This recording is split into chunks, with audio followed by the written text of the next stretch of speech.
After a big night of fights in Louisville over the weekend for the UFC, have a lot to talk about, especially with this card, as well as UFC 302, kind of the aftermath of 302, as well as UFC 303. What's actually going on right now with UFC 303 as Conor McGregor is slated to meet Michael Chandler finally after, how long has it even been at this point? It's been a couple of years, especially since The Ultimate Fighter. The new season of The Ultimate Fighter has kicked off, as well as Valentina Shevchenko is facing off against Alexa Grasso for the rematch of the UFC's Women's Flyweight Championship, flyweight. As we're going to get another fight between those two, and I think it's the fourth fight now between those two. But excited for that, excited for the season of The Ultimate Fighter, and I know kind of the MMA community is a little, we'll say, it's a polarizing topic, The Ultimate Fighter in 2024, as I'm always intrigued with The Ultimate Fighter and to see, just the season. I think it's a good just reality show in general, just showcasing the sport and a wild tournament, crazy circumstances. So I don't know. Personally, I've always been a fan of The Ultimate Fighter and happy to see that they have tried to continue on with The Ultimate Fighter. But anyways, we're going to get into all of that. Just a quick reminder, trying to hit that 100 subscriber mark by the start of the NFL season this year. So if you do your boy a favor, and especially if you're enjoying the content, smash that subscribe button, as plenty of people that are enjoying the content right now are not subscribed. So hit that subscribe button, smash the like button too if you enjoy the podcast, or whatever you're enjoying on the podcast. Now we got a few baseball podcasts in the mix this season, and starting to kind of try to get back on talking MMA as well, especially with the off season in the NFL and not a ton going on. Obviously year round at this point though with the NFL, but again, trying to hit that 100 subscriber mark. We're at 79 now, so a little bit of progress has been made. So let's get right into, just the other night with UFC Louisville. Great night of fights. Main card was absolutely bananas, and that was most of what I watched was the main card.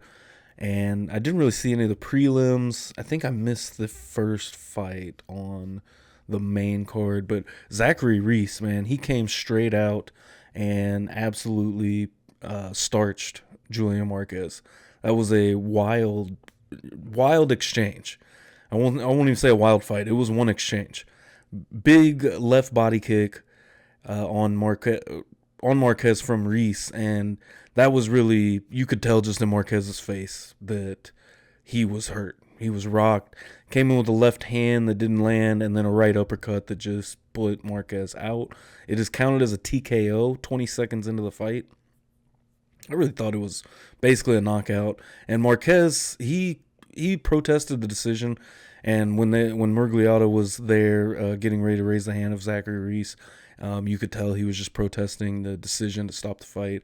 And Murgliata, at one point, you saw him point up and said, watch the finish.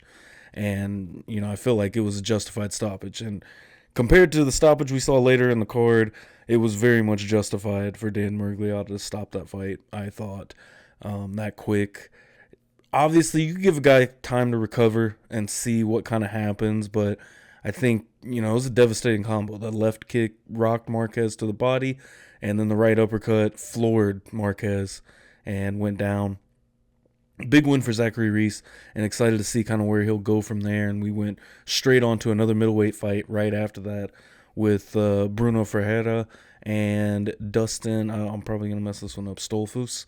And that fight was bananas, the entire fight. They went right at it. Stoppage at 4:51 in the opening round, as Ferreira was able to finish off with a spinning back elbow. And that spinning back elbow, it was clean. Right on the button.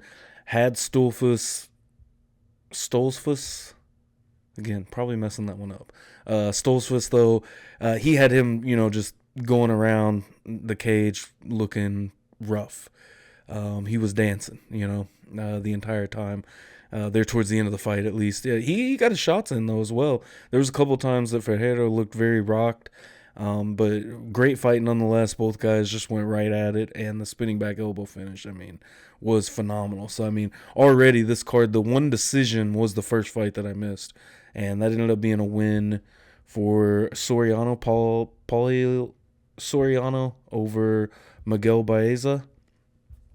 30-25, 30-25, 30-27. So I'll go back and probably watch that. It looks like it was a one-sided fight, and you can fill me in the comments and let me know how rough that fight was, because just looking at the scorecards, which you never know with scorecards in MMA, it seems like at the same time, but 30-25, so that's rough. There's a couple of 10-8s in there then.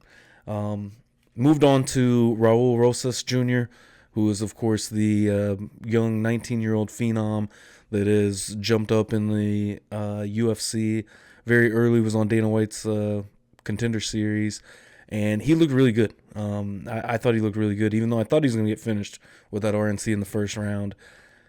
It showed a lot from Rosas Jr., I thought, on a couple of different levels. One, the kind of immaturity, I thought, was just showcased a little bit, and that's going to come with time as he gets more fights in. And I mean, he's 19 years old. This is a kid fighting in the UFC in the biggest organization, at the top of a fight night card. I mean, 19 years old and being 2 slots down from the main event. I mean, that's there's a lot of hype behind Rosas, and he did get the finish in the second round. It was 2 minutes and 22 seconds into the second round, and even just the social media team and what they did afterwards, showcasing the finish. But just the hype machine that's behind Rosas is just, it's tough to be a 19-year-old kid, I think, and be in that position. But either way, just in the fighting and what he did defending the RNC. So at first, he was just throwing punches. He wasn't fighting the top hand, and he didn't have it under the chin. And even on commentary, they kind of mentioned he didn't seem like he was worried about it. And fair enough, because when a guy isn't under your chin with the RNC, you're not getting choked. It's uncomfortable. But he also showed a lot of fighting through adversity and being able to get past that, get past the pain of the choke that's on your chin, not under the chin, so it's not, it's just pain at that point. And, showing that pain tolerance and being able to fight out of it. He did eventually go for the top hand and work his way out of it. And then he kind of showed Tercios, what an RNC was supposed to look like in the second round, because, I mean, when he had him, he hid the top hand from him perfectly, was able to, maneuver, get that extra leverage, but get that top hand behind Tercios' head and able to secure the finish with the RNC. And it was absolutely beautiful, the way he pulled it off. But Tercios, man, he's got a really good guard. When Rosas Jr. had top control in the first round, I think it was, Tercios showed, very good bottom game to be able to maneuver back into positions, utilize the butterflies really well, and it was, ended up being able to hit a switch and get the back of Rosas Jr. and almost secure the finish. I mean, it was very close. I thought, if he could have wiggled his arm underneath the chin of Rosas Jr., I think he had a chance. While he was getting punched, while he had the RNC, almost locked in, just not under the chin, that's when, I think Tercios should have really made a move for it. But, going back to Rosas Jr. and just the way that he maneuvers and was throwing punches and just slipped his arm in, to get that RNC was absolutely fantastic to see. And I'm excited to see where Rosas Jr. goes from here. He wants to fight in the Sphere. That's in September, I want to say. I can't remember the card. UFC 305 maybe is the Sphere card. But nonetheless, that's where Rosas Jr. said he wanted to fight next. So I'll be interested to see. Looks like he'll be fine. I mean, didn't look like he sustained any injuries and should be able to do just that and get on that Sphere card, which, I'm excited for to see. Dana White's hyped it up plenty enough already. I'll be excited to see what it looks like, when we get there and what the show is going to look like. All I've heard is crazy reviews about the Sphere, so Moving on to the co-main event, Dominic Reyes looking to finally get back in the win column, and he did with a huge knockout in the first round, 2 minutes into the fight against Dustin Jacoby, and another fight that was just kind of haywire from the get.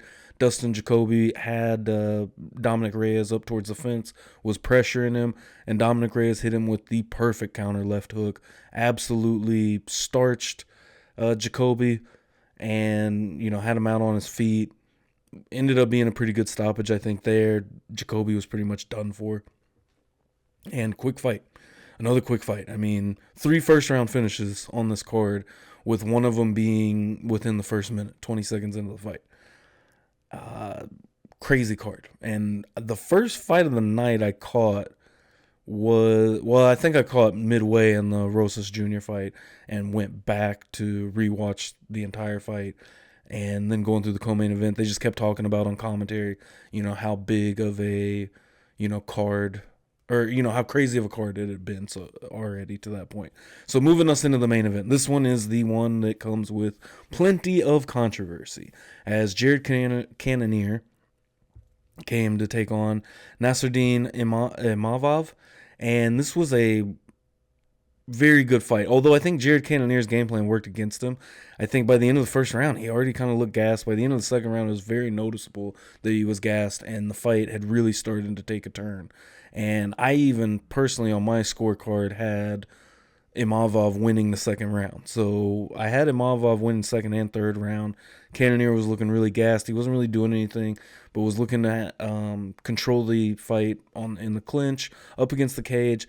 Had a lot of takedown attempts through the fight, but it never amounted to anything. And I don't think that he really was looking to actually get the fight to the ground. I think he was looking to just kind of wear on Imavov and try to wear him down through the fight, which worked against him because I think it ended up wearing Jared Cannonier out.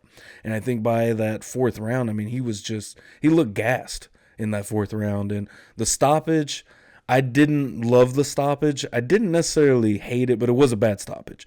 And I don't think that, you want to let a fighter go out not, killing themselves in the cage, but also being able to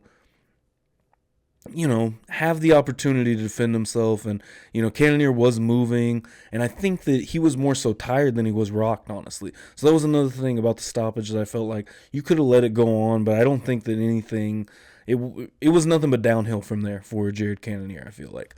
That came 1 minute and 34 seconds into the fourth round, and by then, like I said, I mean, he just looked so gassed and so tired. So I think that like I said, I didn't hate the stoppage, but it wasn't a good stoppage, we'll say.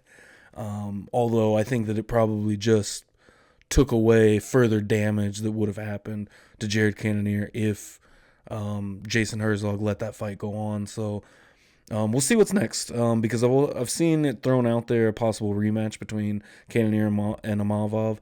And I wouldn't hate to see that because, obviously Cannonier was not. I wonder if maybe there was an underlying injury in there somewhere, just because he did not look like he was in the greatest of shape to put up the pace that he wanted to put up in that fight. He just wasn't quite there. So either way, great night of fights at UFC Fight Night Louisville. That main card was absolutely amazing, and we've got some good fights coming up as well. I think everybody's pretty ready for UFC 303, Conor McGregor versus Michael Chandler. And obviously, we had an interesting turn of events going into UFC 303 earlier last week. And the press conference was pushed, supposedly postponed. Haven't really heard any updates about it, other than Conor McGregor was the one that basically canceled it. It was supposed to be in Ireland, and I also saw where Michael Chandler found out about it right before he was about to get on his flight to head to Ireland. So lucky for him, he ended up getting out of that and not having to fly all the way over to Ireland for no reason. So postponed, not canceled. McGregor post in the middle of the fights on, I can't remember if it was Twitter or IG what I saw, but he said, "See you soon." And that was last night or Saturday night during the fights. that he posted that. So, and there was also an overlay, and they talked about the fights with McGregor versus Chandler during the broadcast. So, as of right now, everything's on and good to go for UFC 303. We'll see how true that ends up being as we move forward. I thought it was funny that there was an ad also, which, and I've been so out of the loop in the last, however, it'll be June 29th though. If you order the pay-per-view by June 24th, you'll get $10 off of the pay-per-view. So I thought that was interesting just because, what if June 25th they announce, oh, McGregor is not going to be on the card anymore? I thought it was funny because with McGregor's name, you're going to get everybody, wanting to see this fight. I mean, Conor McGregor is a superstar in the sports field. Doesn't matter if we're just talking fighting, boxing, football, baseball. He is a superstar athlete in his own right in that, sphere of the top athletes, the LeBrons, I don't know if I want to put McGregor in there with Tom Brady. It was the next name that came to my head, but I guess they're even LeBron just because it's just that level. The superstar aura that he has is that level. It makes me think of, and which probably not on this level, and just the UFC is not quite, MMA as a whole, I don't think is quite there where boxing is, but Floyd Mayweather. Everybody was going to watch Floyd Mayweather fight there the last probably like 5 to 10, boxing matches he had at the end of his career. Everybody was going to show up to watch him fight, and that's where Conor McGregor is right now in MMA. So June 29th, he meets Michael Chandler. Supposed to be a go. It looks like it's supposed to be a go. The card is absolutely filled. Andre Fili versus Cub Swanson. That'll be an amazing fight. Andrei Arlovsky is on the prelims. I just said that one. Ian Machado Gary versus Michael Page. That'll be a very fun fight to watch. Jamal Hill's on the card. Myra Bueno Silva is also on the card as well. She just contended for the bantamweight belt recently. So, that should be a huge card, UFC 303. If everything goes the way it's supposed to go, and we haven't seen Conor McGregor. Honestly, when is the last time Conor McGregor actually fought? I want to say it's the Poirier fight. Yeah, Dustin Poirier. Be 3 years. Just shy of 3 years. July 10th, 2021 was the last fight for Conor McGregor. Fought twice in 2021.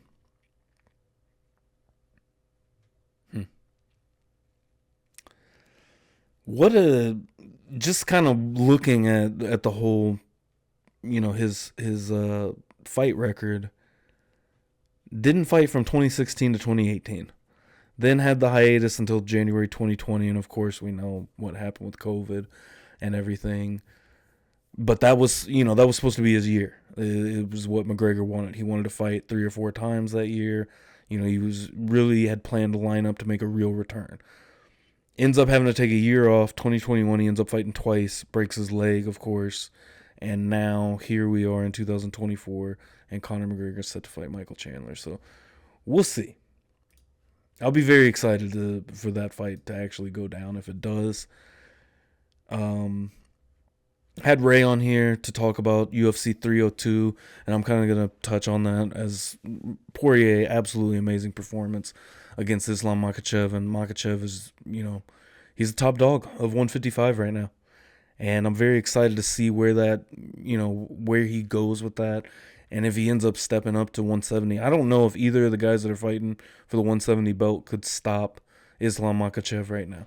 I don't know if Leon Edwards or Bilal Muhammad would be able to stifle Islam Makhachev right now. And I think he's the number 1 pound-for-pound fighter in the world right now.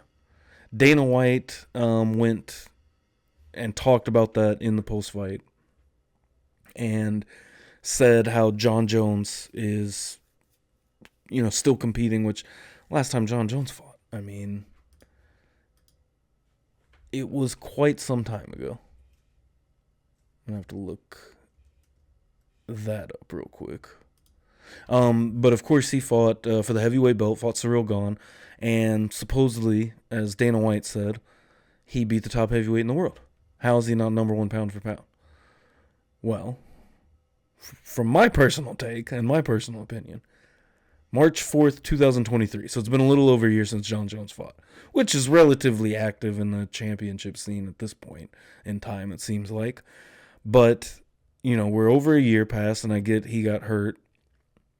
Is holding out for Stipe when you have Tom Aspinall and Curtis Blaydes fighting for, to me, the real heavyweight belt.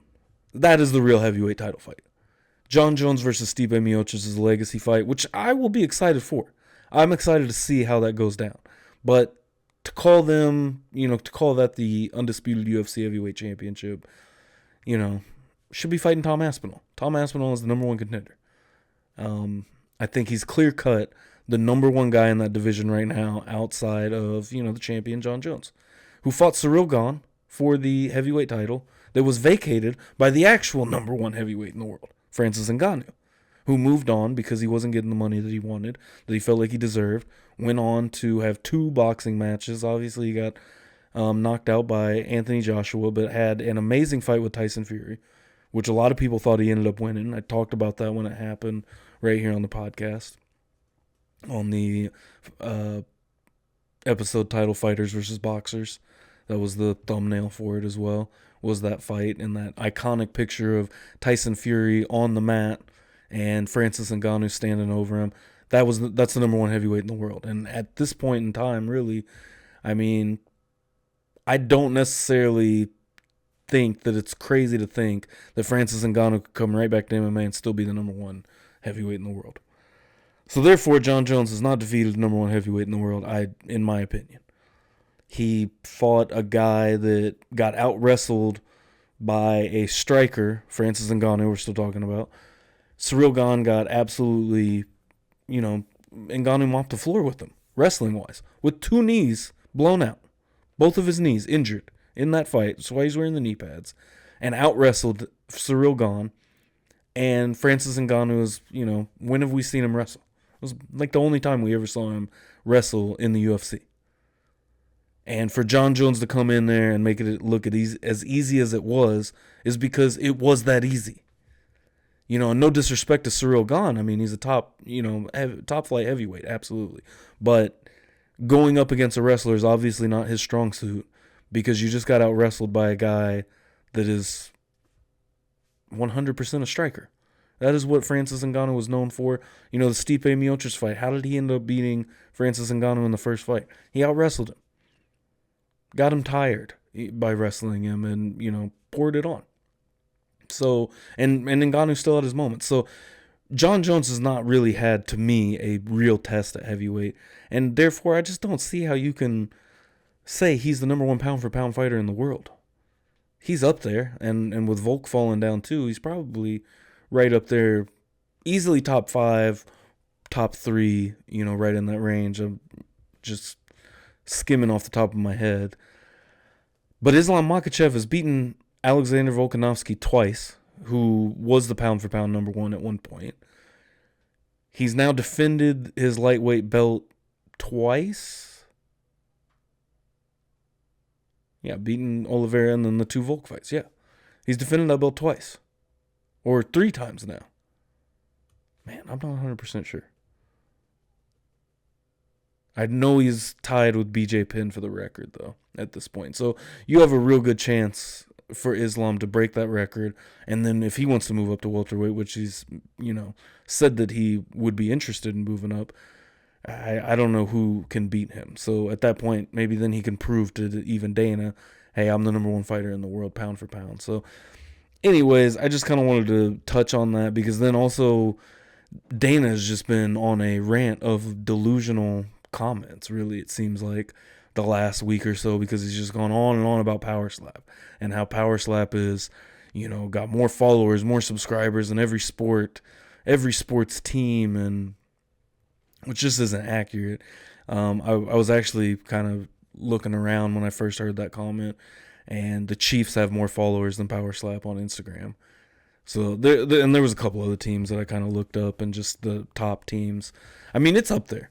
And MMA On Point had a great video that they put out about the power slap, and it's like, it's like a train wreck. You're gonna watch, even though it's silly. Well, I guess I won't say train wreck silly, but power slap is very silly. But it's just that amount of violence in one moment, and just that our brain is just attracted to. Somebody's about to get slapped. You're gonna stay there and watch the person get slapped. Anyways, but a great video by MMA On Point, and I'll probably link it below in the description so you can go check that out too. Just because it was a funny discussion between, all the regulars of MMA On Point, just about power slap. But I don't know. Dana is in his promoter bag, trying to promote John Jones, get the hype up for the Stipe fight, because I just don't think it's a huge fight.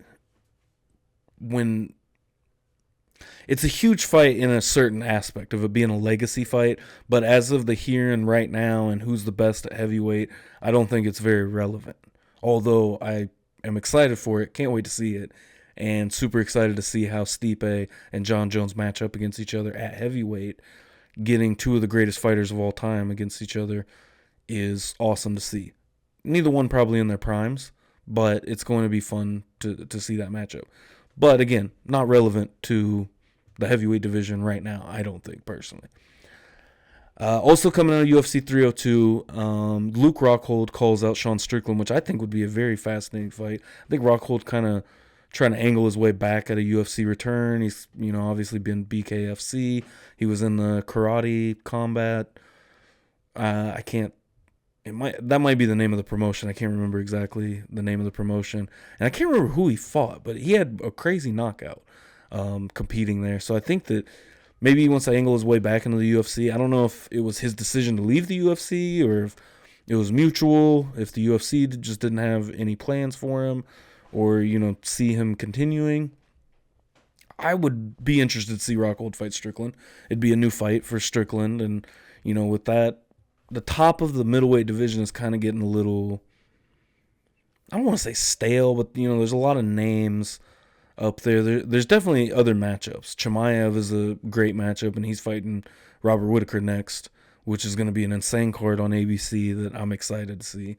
And so I just think it adds another layer to maybe the middleweight division to kind of help us figure out, okay, who's moving up and down. Duplessis is, wide open to fight really anyone. We've already seen him in Whittaker. That's what got him the title shot. We obviously saw him beat Strickland, which I don't think would be a bad rematch to run that back. So I don't know. It would kind of lighten things up. Obviously, if Chimaev wins this fight against Whittaker, I think that you put Chimaev versus Duplessis and see, what happens. Obviously, Chimaev had, the rocket ship strapped to his back at one point in time. Kind of saw, he's kind of trying to get the fans back, which I think he kind of has for the most part. I mean, it's really easy to kind of get fans back with an amazing performance. Had a good performance against Usman, but I think he needs a really good performance against Whittaker, a finish, and bolster him right up into that talk of fighting Duplessis next. Imavov has kind of planted his flag in the ground to move forward and, see the top 5 and try to move himself up into the title picture at 185. So it'd be interesting to see where that goes. But I would really like to see that Rockhold Strickland matchup, especially already the trash talk from Rockhold. What he came out and said, he kind of just attacked Sean Strickland's character and him as a person, really, and said he wants to beat him up. So, why not have a fight, have a scrap? Let's see him throw down. So, with that being said, I think I hit all the topics that I kind of wanted to talk about out of this. I would love to hear your guys' opinion on Rosas Jr. He had a great performance there, and see is he going to continue to keep climbing that ladder, and see if we'll see him in the title picture in the next couple of years. I think at 19, it's hard to kind of put him up in that title picture, anytime relatively soon, but in the next couple of years, see that kind of slow build and see him, move up into the title picture. Or is the hype too much to overcome? We've seen it fold some guys. We've seen guys rise to stardom. Sean O'Malley, the most recent example of that, where he's really just had the UFC's rocket ship strapped to his back and looking to take a jump. And, that's Chimaev I was just talking about, same thing. He kind of lost it for a minute, but I think O'Malley had his moments too. You're going to see guys be able to, come back from that adversity, and that's what we love to see, right? So let me know what you think Rosas, what he's actually going to, end up being. Will he be a champion one day? Islam Makhachev, is he the number one pound-for-pound fighter in the world, or is it John Jones? As well as, is Conor McGregor actually going to fight Michael Chandler? What's your guys' opinion?